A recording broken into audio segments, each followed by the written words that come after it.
Jahres. Und die haben seit 2 Jahren verschiedene Projekte entwickelt. Und sind immer wieder aufeinander getroffen, haben sich begegnet dort in Charkiw, das ist die zweitgrößte Stadt in der Ukraine, und in Hamburg, das ist die zweitgrößte Stadt in Deutschland. Und ihr aktuelles Projekt sind Filme über ihre Stadt. Sie konnten jetzt ja auch nicht mehr aufeinandertreffen seit März und haben Filme gedreht in Charkiw und in Hamburg. Und diese Filme sind jetzt gerade in der Endproduktion und werden am 17. Dezember dann auch hier im Lichthof Lab in unserer virtuellen Bühne, in unserer Virtual Stage werden sie gezeigt. So I'm gonna translate that quickly. So Kharkiv and Hamburg, about 30 artists from Kharkiv and from Hamburg met over the course of 2 years. And did projects together, exchange. Kharkiv is the second largest city in the Ukraine, pretty much a very battled field, I guess. And Hamburg is the second largest city of Germany, so that's the connection there.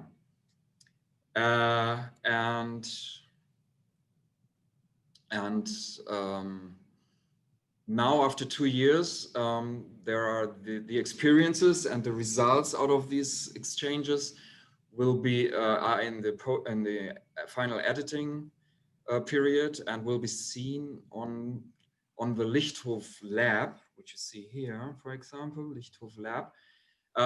Also something we're going to talk later about from beginning on the 16th or 17th? Yeah, 17th. 17th of December. So that's I find this a very interesting project, and I want to talk more about this later. Now I want to talk with you guys and maybe with the audience, because the audience might be interested in that.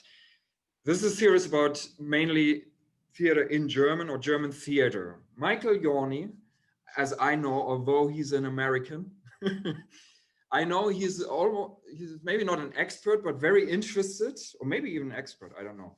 But he's very into German theater. He knows a lot about German theater. And I didn't want to miss the chance to ask you, Michael, what is German theater specifically for you?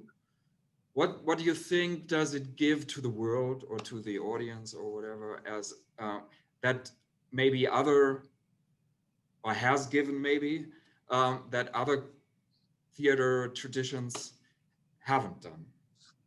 I think German theater is very, very different than English language theater. The culture of the theater culture in America and Britain and Germany seem very far from each other. And what happens, I think, is German theater is like a comet that sort of flies into the English-speaking world, shakes us up a bit, and then we wait for the next time it comes. Like in the 50s and the 60s, we saw companies like the Berliner Ensemble coming, to Britain and the United States and showing us a different way to do plays, a different way to approach design, a different type of acting. And it was much imitated.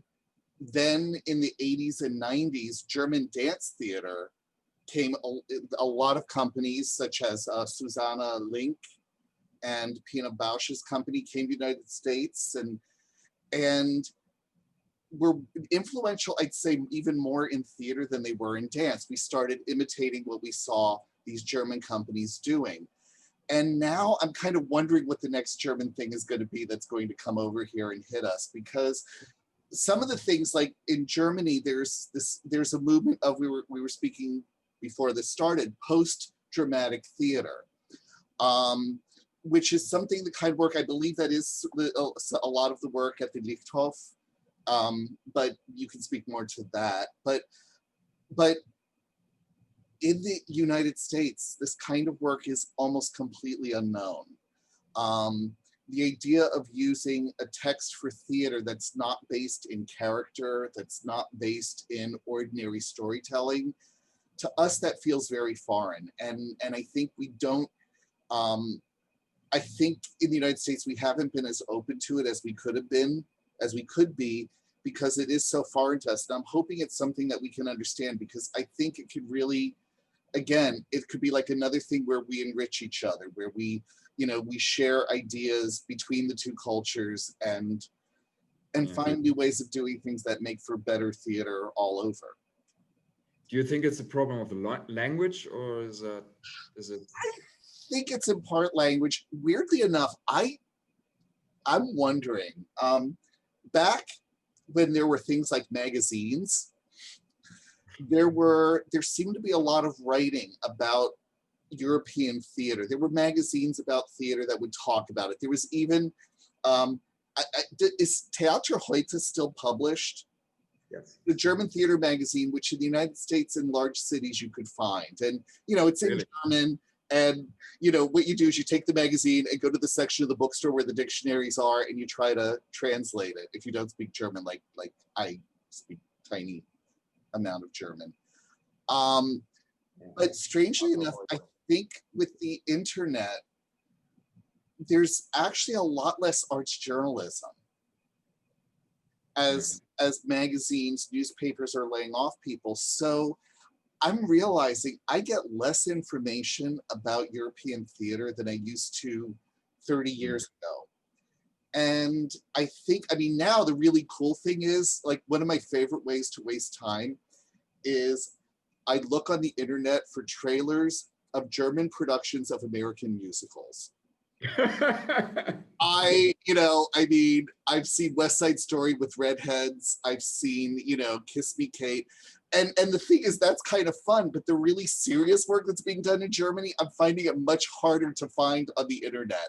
I can find the silly, lightweight stuff, but the kind of stuff that is more substantial, I know it must be there, but because I don't speak German, it's harder for me to find it.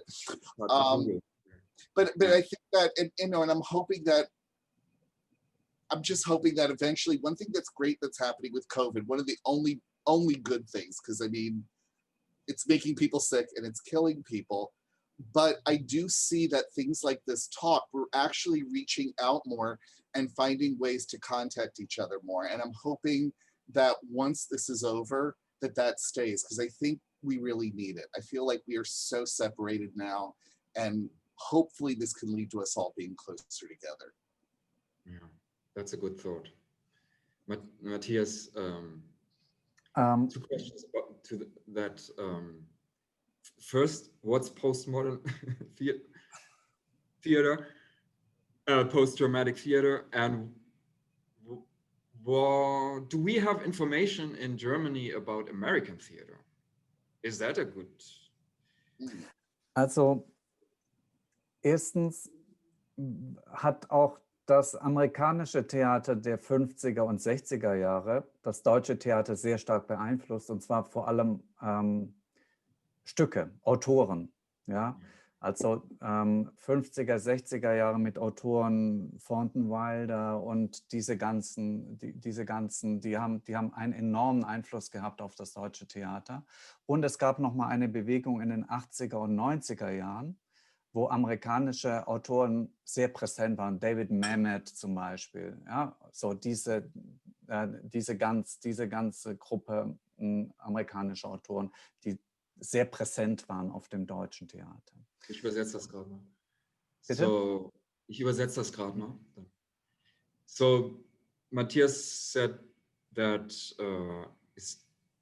also the German theater was actually influenced by the American theater, but not so much in the way it's produced, but the writers, the authors. In the 60s, Thornton Wilder and so on, and then also in the 80s and 90s. So the writing was very influential in Germany, and I think that's gave new ideas. And it's interesting for me, it's both in the 60s and in the 80s. There seems to have been a really good connection between American and because like an exchange that brought new styles to America and new authors to Arthur Miller, I guess, as well, and people like that. No? So, so there must have been something in the air. I mean, I can imagine the 60s, that makes sense to me. I mean, also hippie movements and everything. I mean, there was a lot global looking for new ways to express yourself in many ways. And in the 80s, in the end too, no? It was also very much about not having a clear identity. Es war immer, ich glaube, immer dann, wenn das Theater sehr politisch wurde, dann hat es auch Einfluss gehabt über die Landesgrenze hinaus. Ja? Als politisches Theater aus den USA, genauso wie das politische Theater in Deutschland, was dann ausgestrahlt hat in die USA. That makes sense. So the guessing is that political theater, when it's strong and when it has a voice, then it makes the way across the pond, so to speak, across the Atlantic. Matthias, you're the artistic director of Lichthof Theater. What is kind of your mission, your idea of theater? What do you want to accomplish? What do you want to develop in the theater? What's kind of your interest in theater? Yours personally, but maybe also of Lichthof. Ja. Also von meiner Geschichte habe ich schon an sehr vielen verschiedenen Theatern gearbeitet und auch im klassischen Stadttheater gearbeitet, an großen Bühnen gearbeitet. Ich war im Schauspiel Frankfurt zum Beispiel als Regieassistent und kenne sozusagen den konventionellen Theaterbetrieb sehr gut und er langweilt mich zu Tode. Yeah. So I'm just translating this quickly. So for those who are not here the first time, you know that we have Stadttheater, Staatstheater, so state-funded and big ones, and then the smaller off stages, for example. And Matthias knows the Stadttheater, so the big ones, and worked there. And he says they bored him to death. Their approach, their everything. Okay, that's where we were. Was ich suche, also zum Beispiel die Schauspielkunst, ja, von wohlgeformten Texten. Ich sehe schon immer, wenn Schauspieler ihre Tricks machen. Ja, also ich sehe, wenn Schauspieler wie so Zirkusclowns eigentlich ansetzen, jetzt ihren nächsten Trick zu machen und dann kommt der Trick. Und ich weiß aber schon, dass es genauso aussehen wird. Das finde ich sehr langweilig. Und ich suche das Überraschende auf dem Theater. Und das Überraschende geht nur, wenn es sehr, sehr stark aus dem Augenblick entsteht und eigentlich sehr stark mit der Personality der Akteure gefüllt ist. Ja. Und das finde ich, diesen Einsatz noch, das finde ich vor allem im postdramatischen Theater im Moment. Okay, so basically what he said is in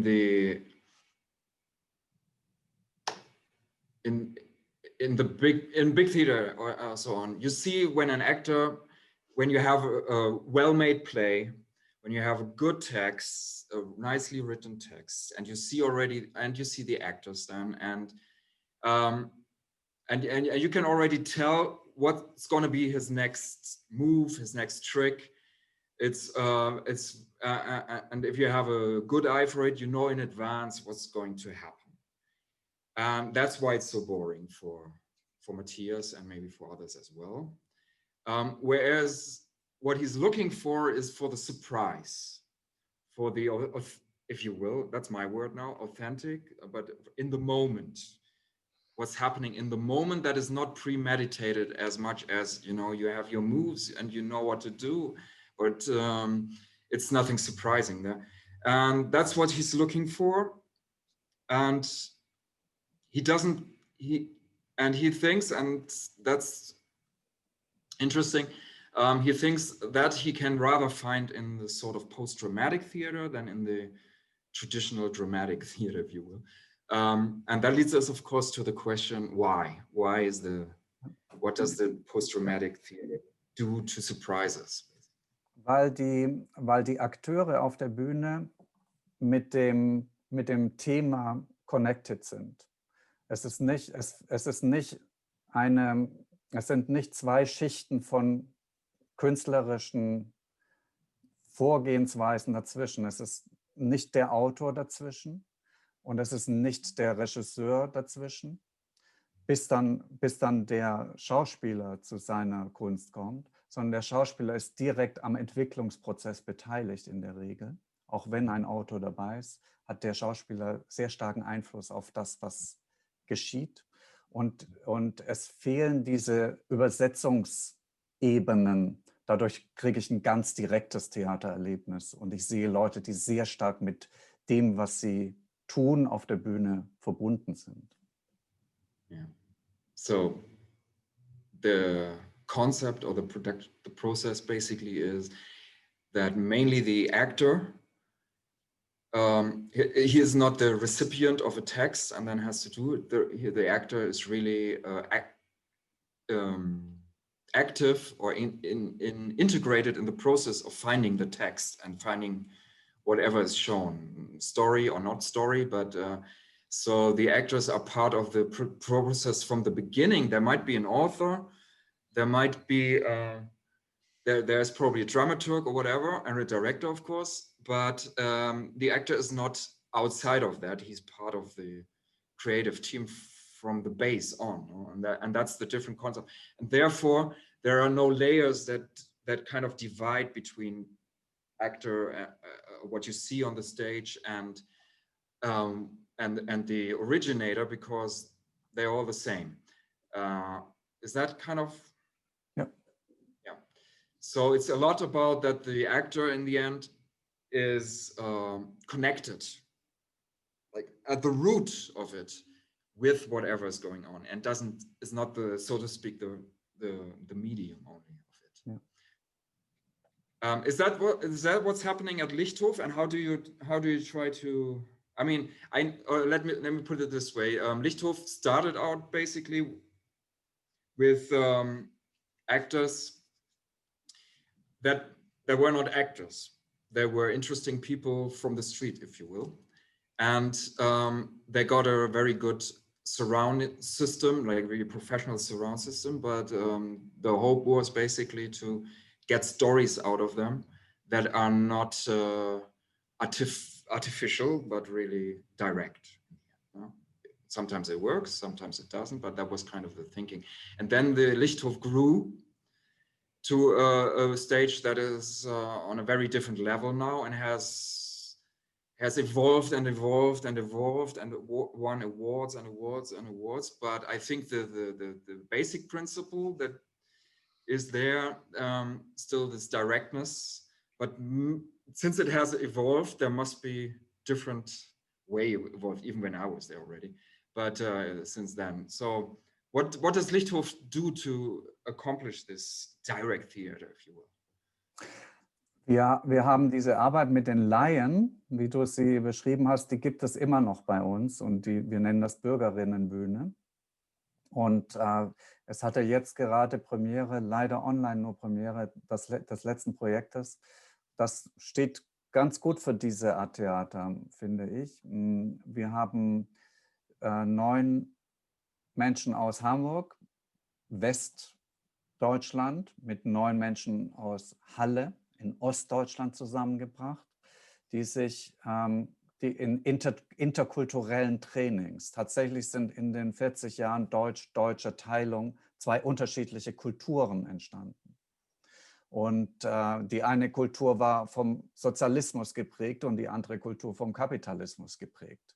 Und diese Kulturen, die wirken natürlich nach. Also es wurde über diese kulturelle Unterschiedlichkeit in den 30 Jahren, seitdem die Mauer gefallen ist, sich nicht wirklich auseinandergesetzt. Und wir haben die Leute in diesen interkulturellen Trainings in diesen Austausch gebracht.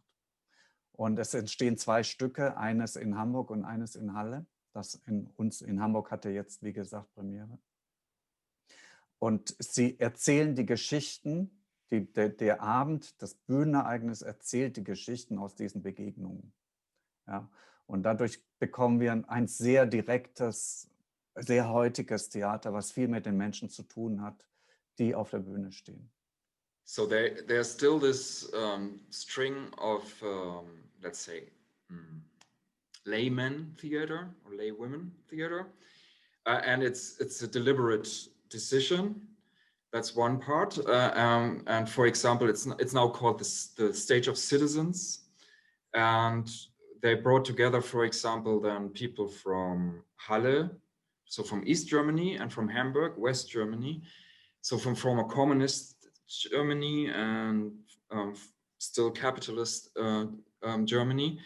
And again, over a course of a long time, exchanged and found expression for the differences of culture that are actually still existent even after decades of reunification. Because it takes a generation or more to really change a society, or to bring together a society. So, and the premiere was right now in Hamburg, the Hamburg premiere online. And you can find it on the website that I shared all the time. And there's going to be another one then in East Germany, in Halle, which is a neighbor city of, very underestimated, in my opinion, a beautiful city next to Leipzig and Dresden. That's probably cities that are better known. But Halle is a pretty cool place, actually. Yeah. And then there's the other string with professional theaters, theater actors. No? Ja. Und da ist es wir haben wir arbeiten mit KünstlerInnen aus den freien Künsten, also freie Künstler, freie Künstlerinnen, sehr viel zusammen. Also freie Gruppen, die bei uns wiederum die Infrastruktur finden, die Bühne finden, ihre Projekte zu präsentieren. Und das hat ein sehr breites Spektrum, also von Tanz über Musiktheater, Sprechtheater bis zu Performance. Also sehr, sehr viele unterschiedliche Arten von Theater, die wir bei uns zeigen. So. And always on the search of the surprise. Yes, always. What's for example, behind you? Who's that? Ja, hinter mir ist das ist das Video Still von einer Performance, die im Lockdown entstanden ist. Die kann man bei uns sehen auf der Website im Lichthof Lab, Area for No Audience. Und tatsächlich ist das eine amerikanische Sängerin, Meredith Nickel, die in diesem Kostüm in diesem Affenkostüm steckt, und diese Area for No Audience geht 7 Minuten und spielt mit der Tatsache, dass wir kein Publikum haben können im Moment. Und es ist eine vollständige, zweiaktige Oper in 7 Minuten, ein sehr erstaunliches Produkt, also quasi mit dem dramaturgischen Bogen einer kompletten zweiaktigen Oper. Ein sehr gelungenes Beispiel, finde ich, für eine Online-Performance. So in the background is actually sitting an American singer, actor, but yes. Singer mainly, no? Yeah, yeah. And she managed to do a 2-act opera in 7 minutes with all the components of a 2-act opera. And that was one of the productions of Lichthof Lab. So it seems to me that you go short. Is that a general direction in Corona, so in online, or is that just for this production? Ich denke schon, aber also wir sind zuletzt zweigleisig gefahren, weil wir konnten ja nur noch vor 30 Zuschauern spielen live, also präsent bei uns im Haus nur noch 30. Und wir haben dann angefangen, diese Produktionen, die bei uns im Haus waren, auch zu streamen parallel. Und das sind dann schon die ganzen Abende, also wir sowieso dauern bei uns eine Show vielleicht 1 oder 1,5 Stunden. Wir machen sowieso nicht endlos lange Theaterabende. Und online kann man aber eben nur eine bestimmte Zeit zugucken, finde ich. Also das funktioniert nur maximal 90 Minuten, dann ist auch gut. Und deswegen nehmen wir auch die Sachen online, die auch diese Zeit nur haben. So. So it's not a general rule that it has to be so short, but anyway, Lichthoftheater is not known for like other theaters sometimes. Michael, maybe you have heard of those 4-hour, 8-hour, 6-hour long productions. That is not what Lichthof is doing, although it's interesting, I find, but rather towards the 70 minutes, 90 minutes. Online. Aber wir haben das wird vielleicht von der Zeit wird das Theater kürzer, aber das Theater wird auch viel größer, denn es wird eigentlich unendlich groß, so groß wie das Internet. Es kommt nicht mehr darauf an, ein großes Haus zu haben, sondern es kommt darauf an, relevante Stoffe zu haben, relevante Theater zu zeigen, was viele sehen wollen. Und für mich eines der kuriosesten aus der letzten Zeit war das zum Beispiel dieses Projekt, was ich eben geschildert habe, dieses deutsch-deutsche Projekt. Die kuriosesten Zuschauer, das war ein Ehepaar, die auf einem Segelboot vor Mallorca saßen und darüber die Show verfolgt haben und am Publikumsgespräch teilgenommen haben. Ja. Und wir haben teilweise eben dann online dreifach so viel wie bei uns im Haus an Zuschauenden. Und wir haben eine Erfolgsproduktion, Cum-Ex Papers, die über diesen Finanzskandal der Cum-Ex geht. Das haben in 2 Monaten 12.000 Menschen gesehen, online. Ja. Das ist etwas, das kriegen wir rein räumlich normalerweise gar nicht hin. So Matthias says it's though it might get shorter, the theater, he's of the opinion it's growing actually. It's not about having a big space, room, but it's about having relevant stories or relevant topics rather than stories maybe. And so politically and societally, I guess, relevant. And then the people tune in. For example, one of the shows that was very much rewarded as well, I think last year, Cum-Ex, I don't know, papers about a financial scandal with German banks, I think, in Panama and whatever else. There was a production there, and now online it has found how many 12,000 viewers in a very short time. So that wouldn't have happened out of Zoom. And Michael, and that's pretty impressive. So if you have the relevant stuff, then you don't need a big stage or anything, and you can dense it down even, and it's really reliable. Michael, is that something that resonates with you? And do you see tendencies like that in America as well, or is that? I think a lot of it is part of it. There is work that's being done in the United States. Here we tend to call it devised theater. That is, although it has a different flavor than what's happening in Germany. It is work that is created by a company of actors who are working on developing the piece, but it's done less often in the United States, I think because of our economic system. I'm guessing how long, when Lichthof does such a production, how long does it take to prepare the production, to rehearse it? I'm guessing. Wie lange sind die Proben für so eine? Ja. 6 weeks. Okay. In the United States, that would be still considered to be a long time. Our theaters, usually, unless it's a musical production, usually things are prepared over 4 weeks.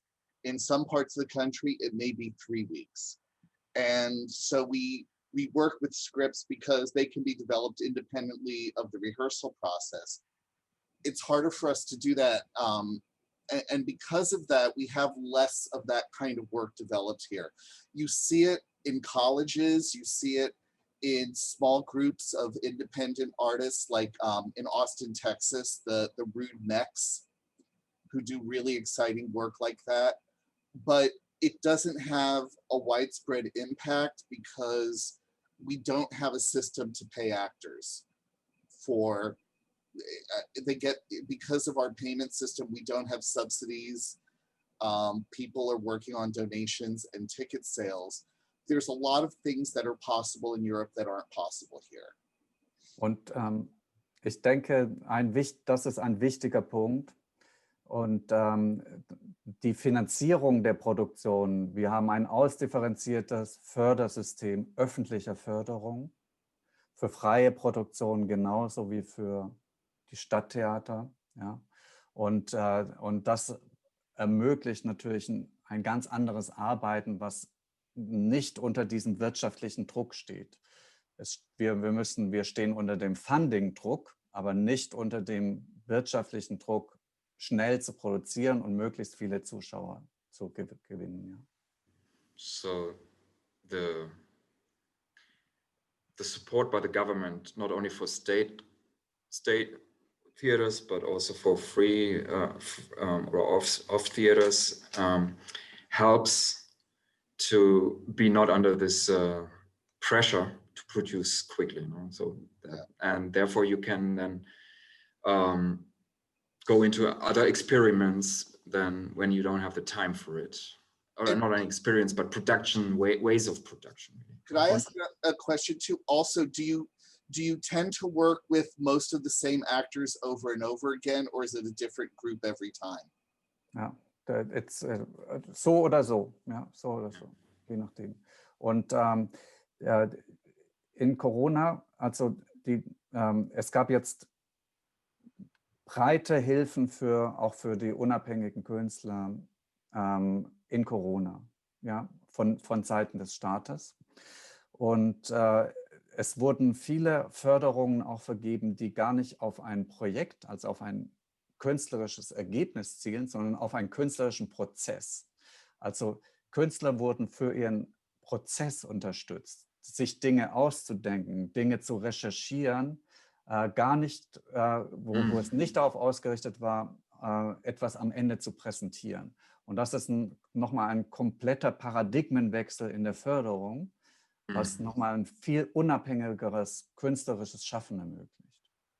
Okay, also what happened during COVID, additionally to all of this, is that in Germany, in Hamburg, the freelance, the artists got some money from the government, some backup money, not so much for production, not for producing, but it was given to them for research, to research, to think, basically, to come up with new ideas and new forms.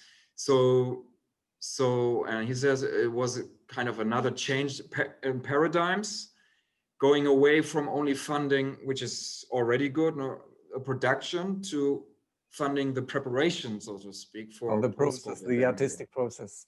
Yeah, for the artistic process towards online and probably also towards offline. Huh? Yeah. And that's kind of, I guess, sounds like they took a chance there. And do you think it's working? Matthias? Do we have new ideas? Das entspricht dem eigentlichen künstlerischen Prozess. Der künstlerische Prozess, der beginnt nicht jetzt, dann geht er 3 Wochen und dann ist er zu Ende. So funktioniert nicht der künstlerische Prozess. Der künstlerische Prozess, der ist kontinuierlich und der hat Spitzen, die sind nicht unbedingt steuerbar. Die sind ein bisschen steuerbar, aber nicht unbedingt. Und Künstler brauchen auch Zeiten des Retreats, ja, des Retreatments, so, wo sie sich neu formieren können. Und deswegen ist diese Förderung unglaublich wertvoll. So it's pretty valuable and it actually helps because the artists need to step back to retreat. That's actually where most of the artistic process actually happens. It looks like you do nothing. And the result is really just the last, die Spitze des Eisbergs wahrscheinlich. Okay. Yeah. Yeah, that's, I think those sorts of conversations are interesting because you get new ideas maybe for Germany and for America out of these intercontinental dialogues a little bit. But Michael, this what Matthias said reminded me of something you said in our conversation with Martin Jörg Martin Schäfer, a theater professor in Hamburg. Because there you said in one point, I won't find it now in the video specifically, but you said it was about how do you teach in Corona, no? Especially theater, which is all about bodies and space.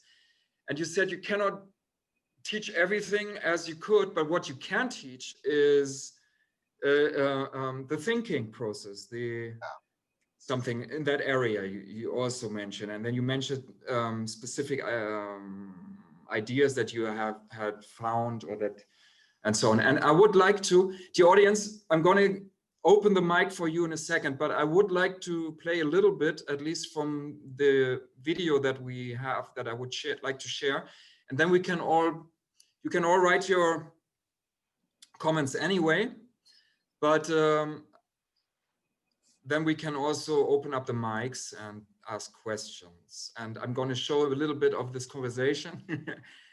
This is, I have to say, was my first ever attempt to do something like this. And so I apologize for any, I looked very weird that day. I was trying to look very Miami and Hamburg at the same time, and it really didn't work out. I have a feeling I was wearing the same clothes I'm wearing today, but... Yeah, you never changed. You don't have to. You're always at home. This is my one shirt that looks okay on Zoom. Exactly.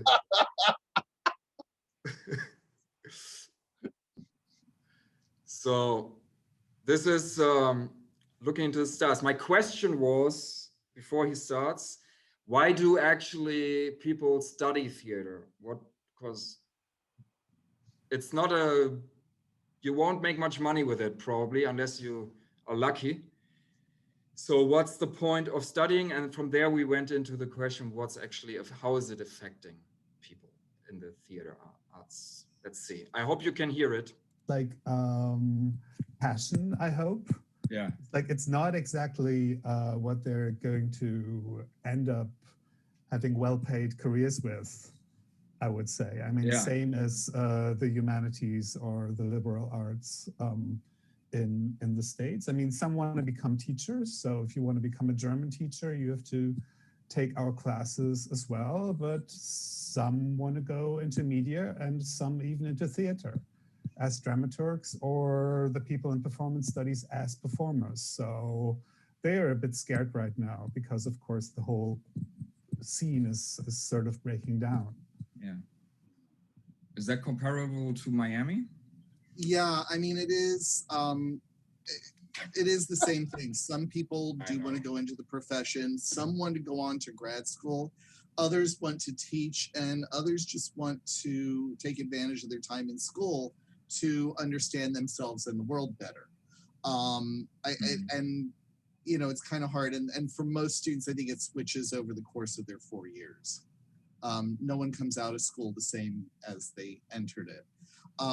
But yeah, right now it's a very tough time. Even, you know, my students, the ones who recently graduated, are really getting excited about getting a job as a stock clerk in an Amazon warehouse because that's what's available now.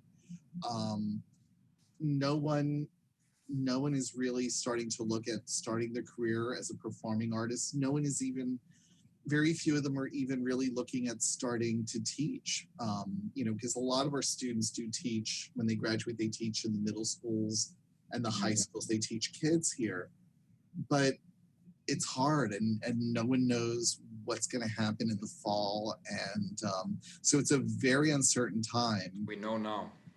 And I my heart is out to them. Yeah. Yeah, Martin.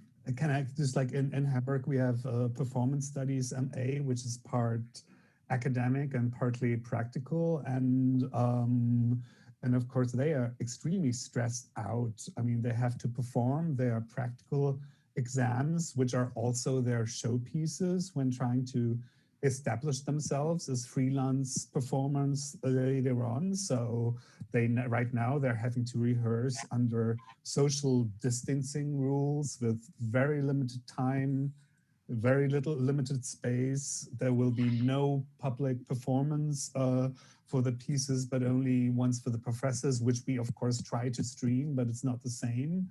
I mean, normally it's a showpiece where people like the directors from the small independent freelance theaters show up and just take a look at what they're doing and what they have to offer. So it's really frustrating, and they're afraid of what's next. And of course, same like Michael's students, the students in the wider humanities, job prospects in the culture sectors have dimmed.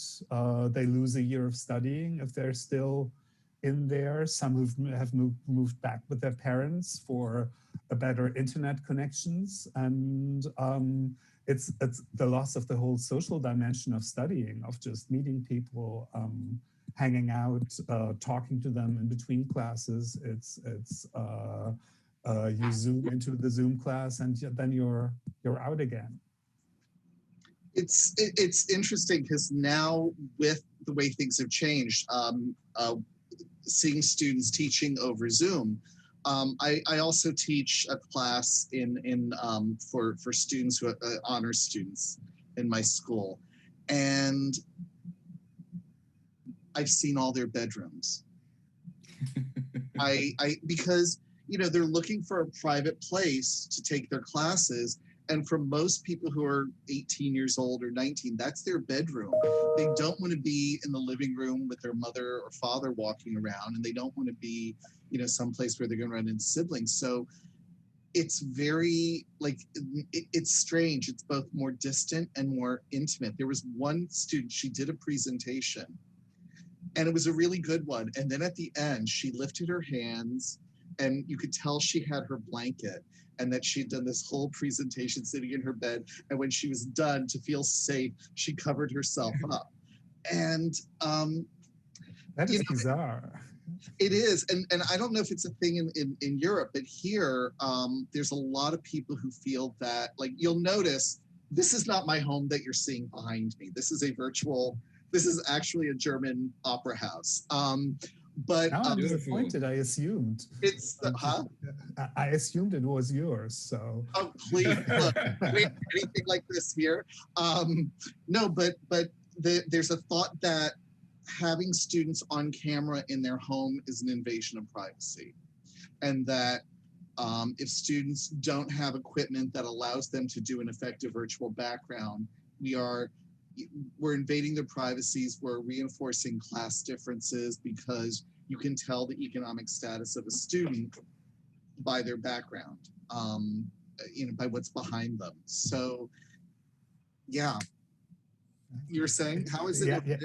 Just like it's same thing here. I mean, we in the beginning, we were so far behind as far as digitization goes at Hamburg University. We didn't even have a Zoom license when the whole crisis hit, so that had to be acquired. And so everything was improvised. We learned on the spot. And now, but the ruling goes, just like no one has to share their screens.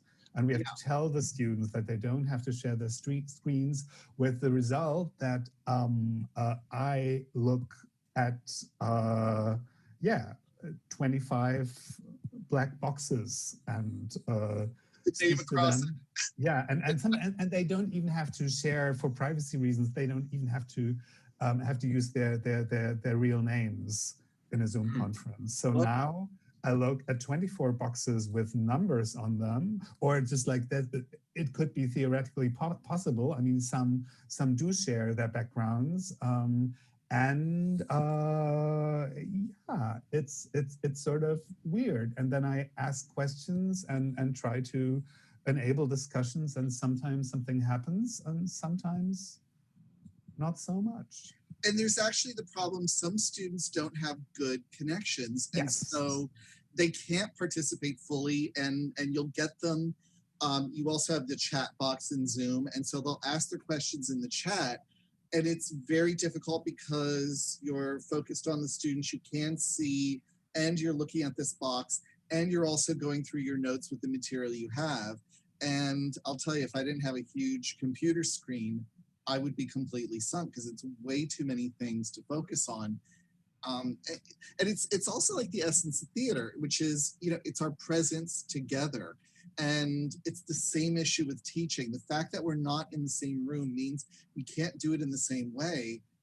And I am still figuring it out. I mean, the technology is fine. I just don't know how to maintain contact. Yeah, same here. The technology is fine, and Zoom can be fun, and why meet in person all the time? I mean, sometimes it's relaxing that I don't have to go to the office in the morning, but can teach my 3 classes on Tuesday without ever leaving my room. But just like it's the ones who aren't able to participate, they just get left behind. I mean, it's the ones who don't have a stable internet connections, but then the ones who don't really have a connection at all. And this semester is sort of a one-off. And I mean, hey, if you don't need to study, then you don't. Just like we're not forcing you. This semester doesn't count if you don't take any credits. It's sort of extracurricular, so to speak. It's only for those who want to take credits. But we're pretty sure that we've got another digital semester coming up, and I'm really afraid to lose quite a few students because they couldn't be part of the whole Zoom boom, so to speak. Yeah, I was just to ask, do you expect another, so you do expect another Zoom semester? How about Miami? Absolutely. Well, what we're doing is, and again, because with things. Okay.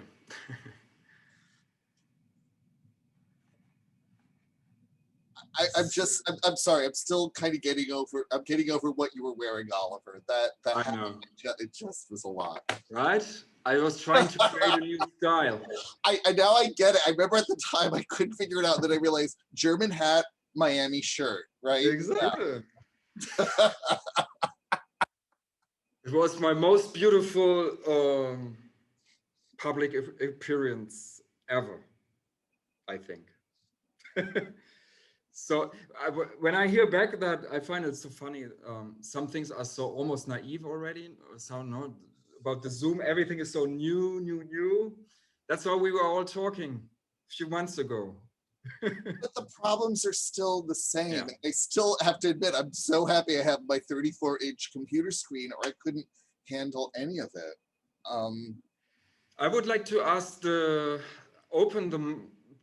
we're gonna come back to how theaters react on this, and especially Lichthof, but I would like to open up the mics, so to speak, to the audience, because we were talking about black boxes. Do you have any comments or any questions that you would like to ask, or is it too early, too soon? Too bald. Also eine hatten wir, can we attend the virtual performances from Atlanta? Das war für die von Matthias, die... Which one, welche meintest du da, Dagmar? Ja, in Hamburg, die mit den Laiendarstellern zwischen den Brücken von Halle und Hamburg. Ist das noch erhältlich oder etwas Ähnliches? Wir zeigen das nochmal zwischen den Jahren am, ich glaube, 27., 28., 29. machen wir nochmal einen Stream von dieser Performance. And so we could attend it from America? Yes, you can buy a ticket on our website and you can attend. Is there other German theater where you can attend virtual performances? I mean, in a way, we should look at this as an opportunity that we can connect all over the world. Also es gibt eine Seite, ich teile die mal, das ist auch für dich, glaube ich, ganz interessant, Michael. Spectu.com Moment, ich teile das mal. Da gibt es, das ist eine Seite, die ist neu, die ganz viele verschiedenste Theateraufführungen zeigt, in guter Qualität. Also teilweise produzieren sie die Sachen selbst, zeigen wirklich gute Aufnahmen von Theater, Theater an dem Bildschirm zu sehen, ist ja nicht so unbedingt das größte Vergnügen. Also, aber wenn es technisch gut gemacht ist, dann kann man da viel davon haben. Und die zeigen gute Aufnahmen, hervorragend produzierte Aufnahmen und aber auch Theatergruppen können ihre eigenen Sachen auf diese Seite hochladen. Und da ist vieles auch noch kostenlos. Da kann man sich wirklich ganz schön umtun auf Spectio.com. Man muss sich einfach nur einmal anmelden und dann kann man da ziemlich vieles sehen. So, spectio.com. You find a lot of interesting. Ja, also Sie finden wirklich auch große Inszenierungen von großen Häusern und von kleineren Gruppen und von freien Gruppen, genauso wie von Staatstheatern. Oh, that's good. So everything from big to smaller stages. And the smaller stages, that's really what's hard to find mostly. So that's good. Yeah. That's really good. Okay, if there's no other question, I would like to go quickly to where you were coming from. That's this Kharkiv, Hamburg. You told us already about it. Am I sharing this now? Yeah. You are sharing it. Yeah. So about our cities. So that's on lichthoftheater.de. Ist das Hamburg? Okay. So these are. Ja, ich kann noch nicht so viel über diese Produktion berichten, eigentlich nicht mehr, als ich es getan habe, weil ich kenne die Filme, die entstehen nicht. Auch die Akteure kennen die Filme jetzt nicht. Also das sind jetzt von diesen 20 oder 30 Künstler, die da aufeinander getroffen sind, machen jetzt 2, 3 den Schnitt und die meisten kennen noch nicht, wie das Ergebnis sein wird. Deswegen bin ich total gespannt, was aus diesem Projekt. So we don't know the results yet. So all we know is 30 artists from 2 countries, 2 cities, about their cities, and we will see. Would you consider this online theater or is that something else? Nein, das sind wirklich Filme, die da entstehen. Yeah, so film. Yeah. And then talk a little bit about Lichthof Lab in general. Ja, also wenn man in das Lichthof Lab schaut, dann sieht man schon sehr unterschiedliche Dinge. Und diese Filmpräsentation ist das eine, aber zum Beispiel Enter Hamlet, das ist eine Produktion, die komplett in Zoom produziert ist. Die 3 Schauspieler sitzen zu Hause, bespielen ihre ganze Wohnung zu Hause jeweils. Also So these are 3 actors. They play in their room, in their apartment or room. Yeah. Und sie zeigen, das ist für mich ein tolles Beispiel, wie Theater im Internet funktionieren kann, weil sie diese Technik einbeziehen. Das ist nicht abgefilmtes Theater, sondern sie benutzen das Internet, um Theater zu spielen. Und sie sind auch tolle Schauspieler. Also man kann da, und man sieht eine interessante Interpretation von Hamlet. Sie gehen auf den Aspekt des Missbrauchs in Hamlet. Also wir haben so Hinweise auf Missbrauch an verschiedenen Stellen in Hamlet. Und dann nehmen sie die Corona-Situation, von der wir wissen, dass sehr viel Missbrauch auch zu Hause stattfindet. Und dafür, um dieses Thema zu bearbeiten. I think that's actually that's a good example for, I would say, what's different in German theater a little bit. Maybe not, but I think so. This is very spontaneous. So what it is they take Hamlet and they use their homes to make an interpretation of it. Obviously, they don't do Hamlet, but they make an interpretation of it. That's one thing, for starters.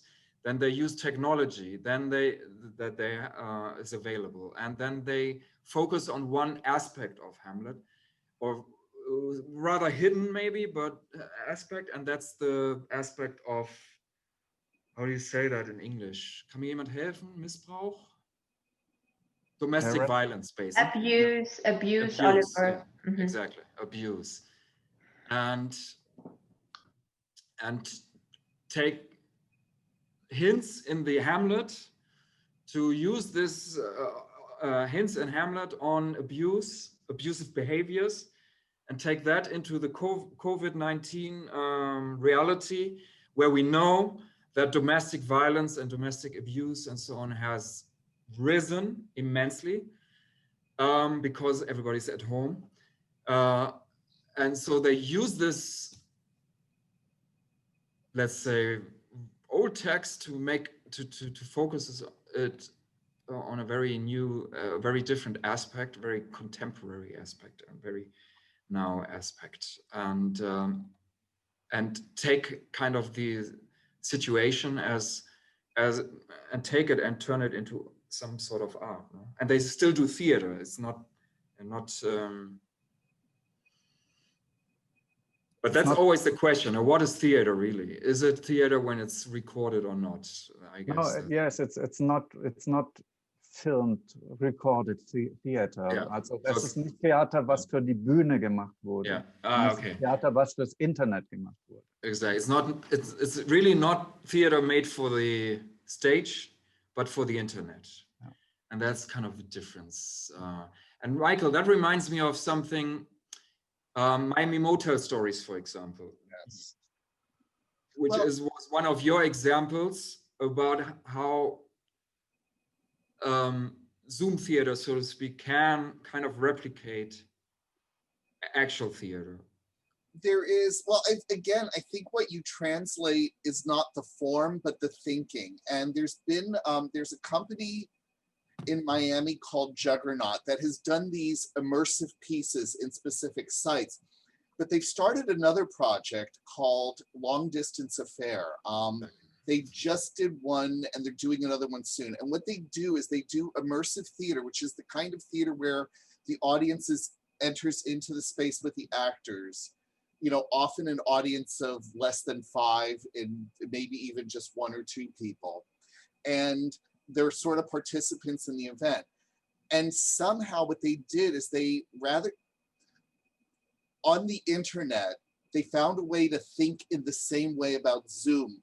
So they had artists all around the world, from Paris, Singapore, Madrid, London, New York, create pieces that, yes, that immerse the audience, where it might be that you're sort of, as an audience member, you're there to take a kickboxing class, or an angel might be delivering a message to you specifically.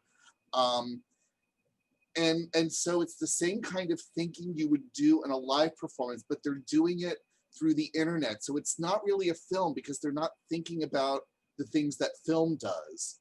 They're thinking about the things theater does and finding a way to do it through Zoom. It sounds kind of crazy. I know this sounds very abstract, but it's actually someone, you were speaking before about streaming performances that come up.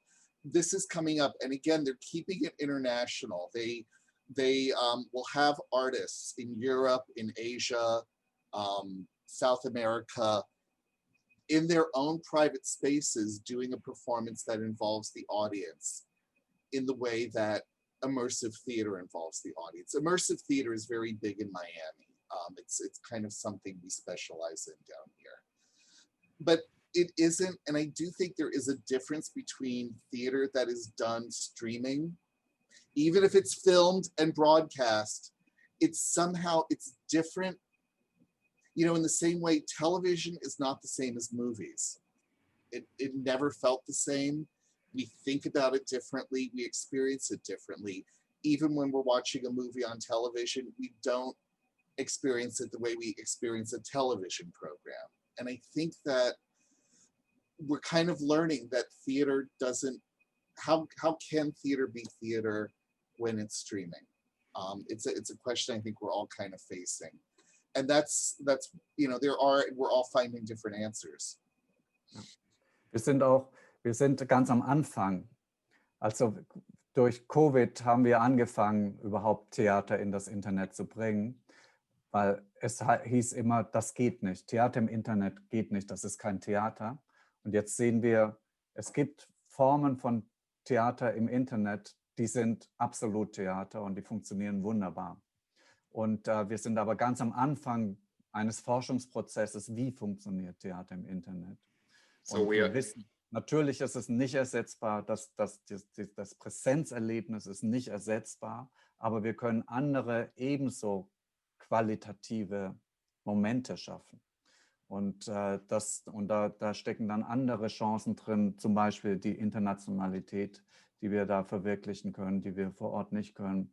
Und wir werden eine andere Form von Theater haben, die aber genauso gleichwertig Theater sein wird. So we are at the beginning of online theater. So we're trying to figure out, it started basically in March with COVID, and we will, it gives us chances we cannot replicate the experience in the same room, to be in the same room, but we can find other ways to create experiences that are, I don't know, comparable is not maybe the right word, but something in that area. And especially proof is this, for example, although this is not theater, obviously, but about theater, the internationalism of these things. Also in the questions I see that there's an interest about seeing things from plays or performances from other places. I'm going to react on that in a second. I was just wondering, what is this? Moment, ich antworte noch kurz auf die Frage, ob Enter Hamlet jeden Abend, ja, das ist live. Also das wird jeden Abend gespielt. Die Schauspielerin, die Ophelia darstellt, die macht das in der Wohnung ihrer Mutter. Da muss die Mutter sich immer hinterm Sofa verkriechen, weil die ganze Wohnung bespielt wird. Die bespielen die Küche, das Wohnzimmer, das Bad und so weiter und wandern mit ihren Kameras durch die ganze Wohnung. Und es findet live statt. Und man ist als Zuschauer Teil eines Zoom-Meetings. Und es gibt auch einen Part, der dann partizipativ ist, wo man mitmachen kann oder auch nicht. So it is, Enter Hamlet, just to clear this up, is always live. That's the point, really. No, I think that's really a big point that I see from, in general, when it's online, it must be live, or it's then otherwise it's a little, or not must be, but it's one of the aspects that needs to be considered. And so the actors really are running around with their cameras through their apartments and give us this. And what is Stöbern? Or is that's a presentation? Or? Yeah. Stöbern heißt ja, schau dich mal um, was es alles gibt im Lichthof Lab. Ja. Und hier ging es um, wir haben die Spielzeit eröffnet im August mit einem Vortrag von Maximilian Steinbeiß, das ist ein Journalist und Jurist, der nochmal beleuchtet hat, wie diese die Corona-Einschränkungen auch die Kunstfreiheit einschränken. So there was so Stöbern means you search, basically. It's a nice word to say search for something, and so this is just an example everything that happens in the Lichthof Lab. There was a presentation of someone, Maximilian Steinbeiß, I guess, and about how Corona restrictions restrict art, the freedom of the art. Yes. Okay, so this is the aria for no audience. I think this is what I'm going to play when we are all leaving. There's das ist ein Audio Walk, to wander, to wander, to wander. Ein Audio Walk, den kann man sich auf das Handy, auf Smartphone holen und kann losgehen, egal wo auf der Welt. Also das geht überall auf der Welt. Und Cum-Ex Papers ist diese große Produktion, unsere Erfolgsproduktion. Das ist jetzt gefilmtes Theater. Ja. Und dann gibt es diese Friday Online Talks, das sind Gespräche über Theater, über künstlerische Prozesse. So there would Cum-Ex Paper ist auf Spectio.com, das ist die Seite, die ich vorhin empfohlen habe. Yeah, so that's on Spectio.com, for example. That's the production about the bank scandal, one of the big ones. And you have to go there and then you see it. Okay, so that's for you guys. I think this is one that I want to see, still want to see. I didn't make it yet. And then there was this aria. I see, I'm on a different page now. Okay, another way to deal with Corona that theaters find, at least in Miami found, is, for example, the 7 Deadly Sins, Miami New Drama, which is a pretty good stage in Miami, and they're making that not post-dramatic by any measure, but other than that, they're trying to find new ways. And can you shortly talk about the 7 Deadly Sins, what they did there? Yeah, and actually, just again, because I'm harping on the theme of economics, like in Miami Beach, which is a separate town than Miami, they are allowing public assembly like in movie theaters, but the union, the Actors Equity Union, will not allow actors to perform under those conditions. And in the United States, Actors Equity has closed down there's very few professional productions with union actors. This production, though, is one that they're allowing because the actors, 7 different playwrights, each were given a different sin, and they wrote a play about the sin in today's world. So, and these are noteworthy playwrights, including Nilo Cruz, who won the Pulitzer Prize, and the plays are really wonderful, and they're performed because the coronavirus has resulted in retail stores losing business. They use 7 retail storefronts,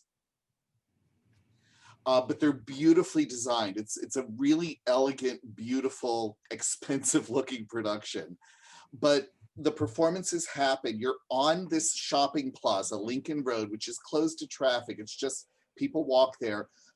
And the audience is divided into different groups, and we go from store window to store window, sitting in chairs watching, listening to the dialogue through earphones.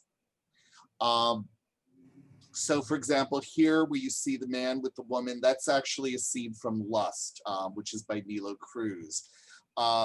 There's a lot of it's very contemporary. For example, Pride, the character is a statue of, I think it's John C. Calhoun from the Carolina, in North Carolina, his statue, which is going to be torn down. And he talks to us about how we think we're so much better than him. And yet we're still having to look at Black people, white people in the audience are having to look at Black people to know how they can respond to his play, it's pretty hard hitting. And then you have lighter things. Envy is kind of a romantic comedy. Really, really beautifully written pieces. Each is about 10 minutes. And they really are about life in 2020. It's really wonderful. But again, they had to find a new way to do this because you couldn't have a play in a theater with actors near you. So they're behind glass, which also creates a very different feel. And it's kind of amazing. And then you also have people walking up and down the street behind you, going to the shops and restaurants on that street, which makes for a very interesting relationship between the actors and the audience. Yeah. Here's something for the Lichthof office. That's a good storefront. Yeah, I found that idea as well interesting. Actually, I wanted to do theater in storefronts for 2 years. and then Miami New Drama, and that's the difference. They do it. That's really good. Yeah. But again, it's of necessity, because even though legally they're allowed to do shows in their theater legally, yeah, but the Actors Equity Union would not permit that. And I don't think they would do it anyway because it's too risky. Yeah. But a lot of what's happening in performance in the United States is being driven by the activity of the unions. And I got to say, it's a really wonderful thing that they're doing it, because they could have rolled over, because it's not making them popular with their union members, because their union members can't work, but they're really putting safety first. Yeah, so there are new ideas. I remember in our talk a few months ago, Jörg Martin mentioned a thing that some theater group or performance group sends packages to people, and then the people open it, and then they have to do something with it, or that's the performance. I'm not sure how this happened, but that was also interesting. Just the idea, you take this Amazon world, we have Zoom world, but parallel to this, we have the Amazon world, and take this as a hook to do something that is actually socially distant. There's actually, we've had something like that in the United States. One of the most popular streaming shows was something called The Present. And it was done by the Mark Taper Forum in LA. And it was a magic show. And the magician would send you a package that you would use while you watched him live, and you would be doing the magic in your home. And I've heard, they won't, and no one will reveal it because it has to be a secret because it's a magic act, but this was one of the most popular streaming performances. I think, I don't know how many thousands of people saw it, but it was huge. Ja. Yeah. Package Theater. Und Dagmar, ich glaube, ja, wir brauchen neue Begriffe. Also wir müssen das besser darstellen können, was es jetzt jeweils ist. Aber ich glaube, wir brauchen nicht einen neuen Begriff für Theater, weil als da im Jahr, was weiß ich, im 16. Jahrhundert das Theater plötzlich nach innen wanderte, da hat dann auch der alte Grieche gesagt, wie bitte, das soll Theater sein, ohne Chor, ohne Masken, ohne Koturne, und wie soll das Stück zu Ende gehen, wenn nicht dadurch, dass die Sonne in der Ägäis untergeht. Also Theater im Innenraum, das kann eigentlich kein Theater sein. Also wir haben eine neue Form von Theater, wir haben einen neuen Ort von Theater, neue technische Gegebenheiten von Theater, und es bleibt trotzdem Theater. That's an interesting, I'm just translating this, well, that's good. Interesting part. So the question was if we need a new definition of theater. There were other questions, but that's the one definition of theater, and Matthias says no. It survived, so to speak, theater.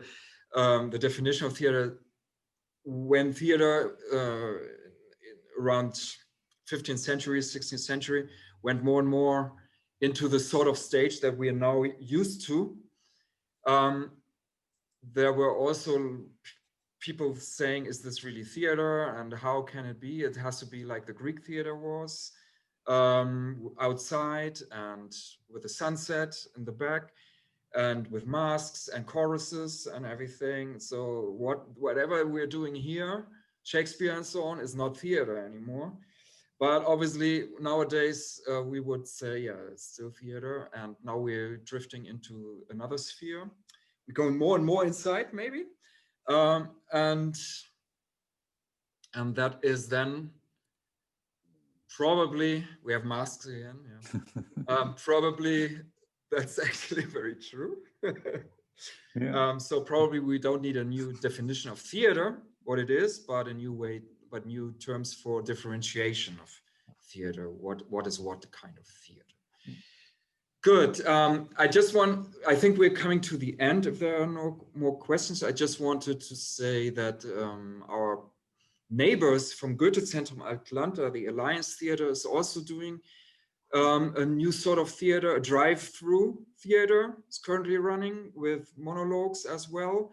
It seems to me that monologues is kind of can be the savior of theater for a while because no contact there. And you can drive through and you get some Christmas stories, carols, I don't know exactly what, but Alliance Theater, and it's just, I'm actually looking at it right now. Behind this computer, there's the Alliance Theater, just 11 stores below. So that's interesting for those who are in Atlanta. And Goethe-Zentrum actually is going to stream a production from Hamburg-Wilhelmsburg, Oma geht online. That's a Christmas story, COVID written story for children of the age of 6 or older. And we managed to get together this theater, the Honigfabrik, and with Stefan Müller-Titel, for example, is in that. And they're going to stream on 2 days for classes in Georgia, German programs in Georgia, Florida, and South Carolina. So we were able to bring that to them. And that's also, it's a live theater for children. The whole play is about Corona and how it kind of separates everyone from each other. So these are also things possible. Okay, I thank you very much for your attention. And my guests, I thank you very much. Vielen Dank fürs Kommen. It was very interesting. I left out the whole interactive part, but it was so much information that I think that's all right. But however, I invite you to remain here for the duration of this opera. I watched it already, but maybe you want to watch it with us. Do you see the empty chairs? Is that what I'm sharing? Yes. Good. So that's the opera. What's it called? Opera for one? No, for no one? Or Area for no audience. Area for no audience. Made in a German theater, sung by an American singer. So what else? Isn't that perfect? And in Corona. So I hope it works. Enjoy. First act. 7 minutes. But if you want to leave, leave. Thank you for your... and on the 5th, not on the 5th, next Sunday, I have to say that the playwright that actually started kind of her career in Lichthof Theater and is now one of the most important contemporary novelists and playwrights in Germany, Nino Haratischvili. But if you really started with Lichthof, Matthias, you know her very well and did a lot of work with her actually. She's going to be our next guest next Sunday. So tune in. That's a real interesting conversation, especially for people from Georgia, because she's from Georgia originally, but from Georgia in Europe, and writes only in German, in her second language, which is very interesting for German learners. I don't know how she does it, but she does. And she's really big.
Working on the same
is suffering.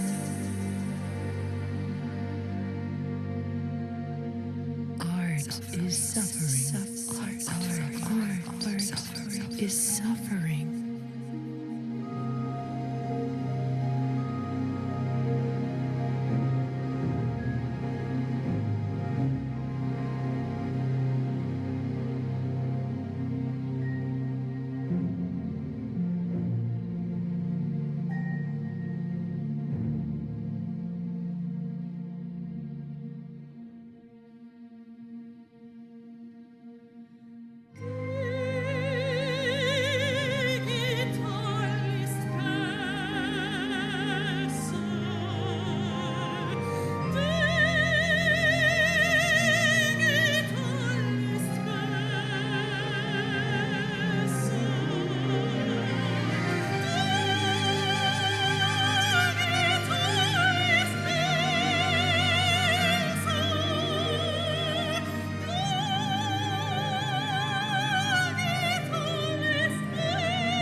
I love it.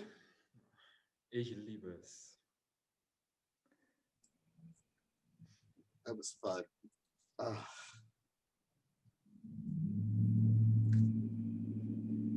That was a nice ending.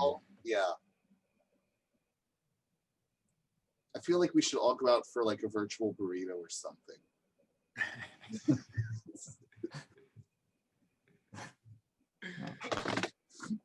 Yeah. Oh, yeah. So for those who don't speak German, the last on the garbage can, on the trash can, it said we should see each other more often. Oh my God. that's you know, marketing for recycling. Actual, so that was. Oh, that's real? Wow. Yeah, that's real.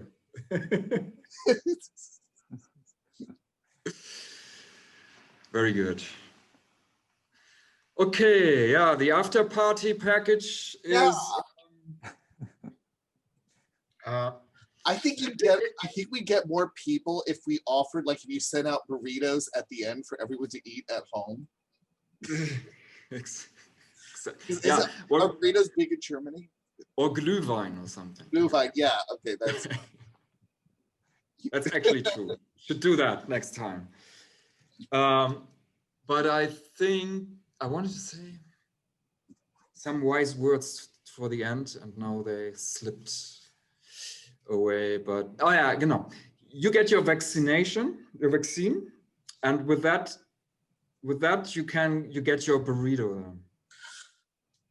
That's the way it works. And you can even come here then. You're more than welcome. Or to Berlin. Which opera is that actually? Das ist Nelken von Pina Bausch, aber welche Oper, welches Haus ist es? Which stage? Is it Berliner Ensemble or something? Nein, No. nein. No. He doesn't hear us, I think. We're gone. Ja, Nelken. Dagmar has all at least the recipe. You can have the recipe. Well,